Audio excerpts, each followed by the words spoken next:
I would like to introduce you to a friend of mine. A good friend who has been with me now for some time. This is Serpent's Tongue. Serpent's Tongue is a 12% wheat wine that had several pounds of fresh juiced Crimson Crisp apples blended into her. She's been fermenting aggressively for months now, and when placed in secondary with the apple juice, she kicked off again so aggressively that I thought I'd need to put a blow-off valve back on her. She's loud, she's proud, and she smells like eggs. You see, Serpent's Tongue here was fermented with London Ale 3, which makes beautifully hazy, fruity, ester-pecked brews with a nice round body. But it also makes your whole house reek of rotting broccoli for several days straight. But it's been months. Why hasn't this off-character cleaned up any?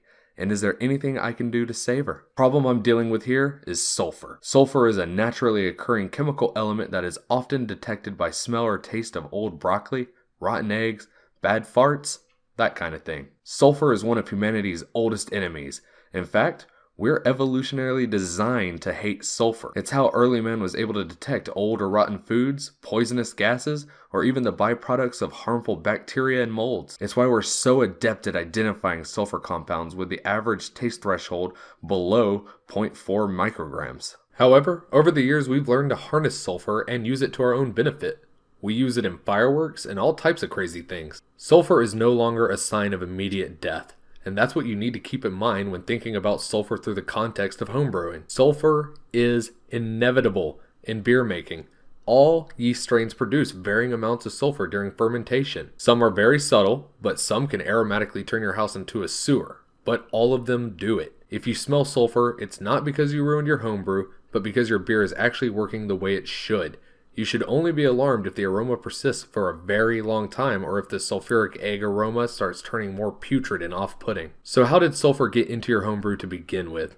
As mentioned earlier, sulfur is one of the most commonly found elements in the universe. It's everywhere, and because of this, it can be easily introduced. Now, it's important to note here that sulfur is able to combine or interact with almost every single known element in the universe, and because of that, sulfur can take on a massive array of aromas and flavors. Luckily for us, when dealing with sulfur in the context of beer making, the way it presents itself oftentimes allows us to figure out what caused it and how to fix it. Today we're going to break down some of the more common examples found in homebrewing and how to fix them. Now, before we get into specifics, it's very important to know that sanitization is one of your best keys to preventing weird sulfur compounds from developing. It is a critical aspect in all phases of the brewing process and will help eliminate the chances of weird bacteria or odd mold getting a hold of your brew and producing odd smelling sulfur. So proper sterilization and sanitation can help alleviate many potential issues. Sulfur becomes a concern almost immediately at the start when you begin designing your homebrew. Even just trying to decide if you want to brew an ale or a lager will decide how much sulfur and mitigation you will have to deal with in the future. As mentioned earlier, all yeast strains produce some sulfur amount. But ale strains are usually much more aggressive, causing the sulfur to dissipate much quicker, while lagers are much slower and gentler in their work, which can allow sulfur to linger around for long periods of time. But the ingredients can also be a problem. When designing your beer recipe, you're basically just smashing a bunch of different ingredients together that have an unbridled urge to produce sulfur compounds that can later be seen in your finished beer. Malt can be a notorious culprit of sulfur compound production. One of the most common occurrences is dimethyl sulfide, which is commonly referred to as DMS. DMS is produced during the germination phase of the malting process, which means it can be found on almost all grains and can make your beer taste like cream corn or cabbage. You can easily get rid of DMS during the boil. It's recommended to maintain a vigorous rolling boil for at least 30 minutes with the lid off to drive out as much of the compound as possible. The top of your kettle being off is incredibly important since the DMS will be carried out through the steam, and if that kettle is closed, the DMS can stay trapped inside, allowing more havoc to happen in the future. Hops can introduce sulfur through a variety of methods as well. If you ever had a light-stricken green glass import beer that tastes skunky, it's because the UV light interacted with isomerized acids from the hops, which ended up producing a skunky, sulfur-based product. The best way to mitigate sulfuric characters caused by hops is to minimize your beer's exposure to light. Keep your beer in a dark environment or container throughout the entirety of its existence. Additionally, if you've ever heard of someone drinking a hoppy beer and claiming it was catty or like garlic, This is because of an overabundance of naturally occurring sulfur compounds found in the hops. Even the legendary Citra hop went through a very pungent garlic and onion phase back in 2014. This high concentration of sulfuric characters can be caused by the growing conditions the hops went through that season. Too much water, not enough sunlight, or an introduction to ground minerals can all cause an unusual character to take an unexpected turn down the road. To avoid this, you must stay diligent and thoroughly examine your hops before applying them to your homebrew. After opening the package, perform a complete sensory analysis to make sure that the hops have everything that you want and nothing that you don't. It also helps to use them as fresh as possible or properly store them to prevent sulfuric off effects from setting in. Water can also cause sulfur to be introduced into your beer. If it's untreated or comes from certain sources, it's more likely. Water that comes from underground wells are notorious for having strong sulfur characteristics, and raw sources can have an endless amount of reasons for sulfur to be introduced. Proper water filtration and treatment are the best ways to get rid of sulfuric water. An extended boil time before you brew can help mitigate this issue. But yeast is the biggest culprit of funky egg aromas and nasty cabbage flavors in your homebrew. Through natural metabolic processes, yeast can release the two most noticeable sulfur compounds in homebrewing: sulfur dioxide and hydrogen sulfide. If your beer is smelling of rotten eggs or volcanic gas, then it's most likely because of one of these two. But this usually happens during the early stages of a vibrant and vigorous fermentation. If it lingers around, the best thing to do with your yeast is to just let it do its thing. The sulfur dioxide and hydrogen sulfide will likely go away with time as fermentation goes through its natural stages. Although the yeast produce the sulfur, it will also metabolize it and get rid of it. Chances are the yeast is still in suspension and still chewing through your beer, and the longer you let it do its thing, the more likely it is that it will eventually start processing the sulfur compounds. Just remember and keep telling yourself, the sulfur production phase is normal, it's completely okay, and it does not mean your homebrew is ruined. Even though waiting is the best option, there is a Goldilocks zone. As yeast ages, it can sometimes fall out of suspension and rupture, causing a whole plethora of sulfur nastiness to leak into your beer. This process is called autolysis. It's horrible and produces some of the worst smells and tastes you will ever experience in beer. The best way to mitigate this is to remove your beer from large, dormant yeast cakes. This is one of the main arguments for a secondary fermentation vessel. Now you may be asking yourself, what if the sulfur doesn't go away naturally on its own? What if primary fermentation created a bunch of sulfur and it started slowing down without getting rid of the egg smell? Well, there's several things we can do to fix this problem. First, you need to see if your fermentation is stalling out.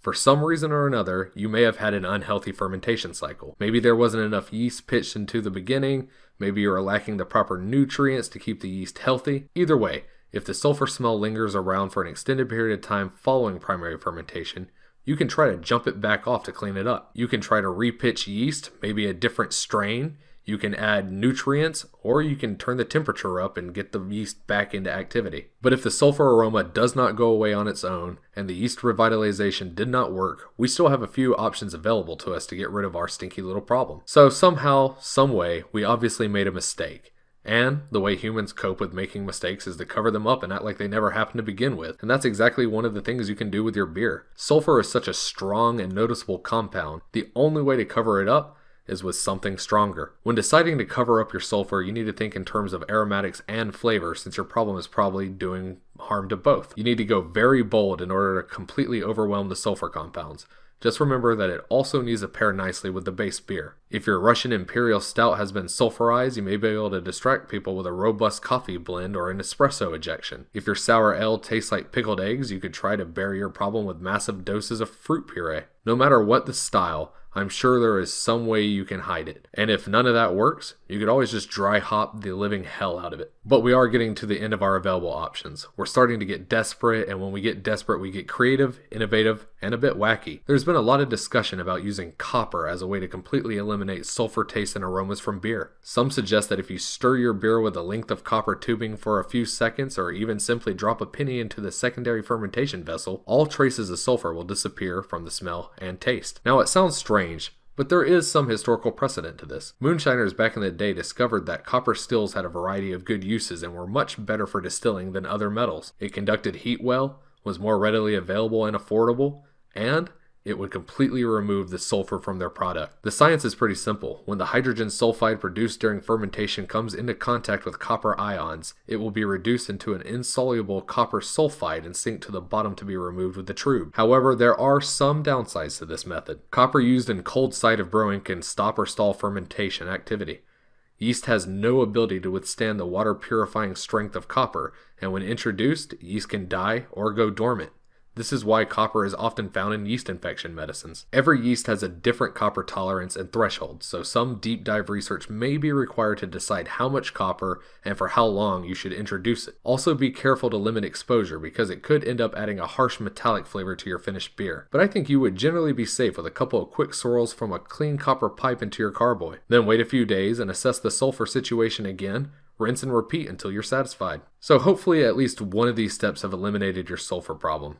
I totally understand that it can be an annoying issue and it can keep you up at night worrying about it. Just relax and remember that it's a natural process and a natural reaction, but there are methods of fixing the problem if it persists. As for Snake Tongue here, the problem was the apple juice I blended into her. Apparently apples are notorious for heavy extended sulfur production during fermentation. All I did to fix her was add a little nutrient, bump up the fermentation temperature, and let her condition for several months in secondary, and the sulfur cleared right up. I also dry hopped the living hell out of her, but that was already planned from the get-go, so that was going to happen anyway. But one last little tip.